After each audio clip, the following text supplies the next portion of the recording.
Hello, welcome to another of the readings from the paperback version of my book, Close to Where the Heart Gives Out, our story of our time in Orkney on the remote island of Edie. If you've been observant throughout these readings, you'll realise that I have been wearing different waistcoats from time to time, which was something I enjoyed doing at work. This particular waistcoat is from the Mayfield Singers group that we joined when we were in Orkney, performing in St Magnus Cathedral and going on tour through Europe. So it has some special memories. Another special memory that I have is of the day Ivan came to help to put in fence posts into the field for our goats, which were needing some more space. We'd previously had a tractor come with all the machinery associated with it to dig the strainer posts, and it had failed completely to get through the ground. But Ivan came, one of the older crofters, to put the fence in for us. The next day is quieter, and I'm determined to try and see how the holes are dug. 4 holes are complete now. Sitting on the old sagging fence, I watch the swift, accurate descent of the long-handled spade, cutting the outline of a new hole, followed by the removal of the fibrous turf.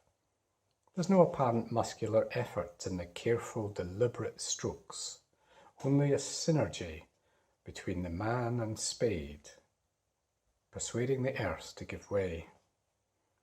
The secret seems to be in the flow of action, not brute force. Slowly the spade goes deeper, further into the earth, followed by pauses while Ivan bends down to ease the stones from the soil with his hands. Why haven't I noticed his hands before? Coarse brown skin covers them, not ingrained with dirt, but simply showing years of labour in all weathers. Strong fingers, impervious to the sharp rocks, obviating the need for leather gloves.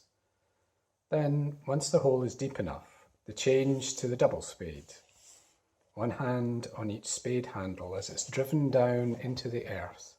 The handles pulled apart, then closed as rock and earth are lifted out. Slowly and methodically, the earth gives way, allowing the positioning of the posts. I've seen other farmers elsewhere using JCBs to dig post holes, and adding special attachments to pile drive in the posts. Here, in my paddock, is how it's been done for years without the use of hydraulic machines. In fact, the post holes are being dug when the machines couldn't. I suppose I'm watching an expression of the resilience of islanders everywhere, getting things done with the minimum of fuss. I never managed to get Ivan to chat, though. In the whole week it has taken him to set the fence, he's only ever exchanged polite good mornings and refusals to come in for a cup of tea. Words, language, aren't necessary. He seems to regard them as an intrusion on the world, noise that displaces the peace of the place that we're in. Sitting on the grass with our backs to the stone wall of the garden, we shelter from the wind and survey the new fence as I hand him his payment for the job.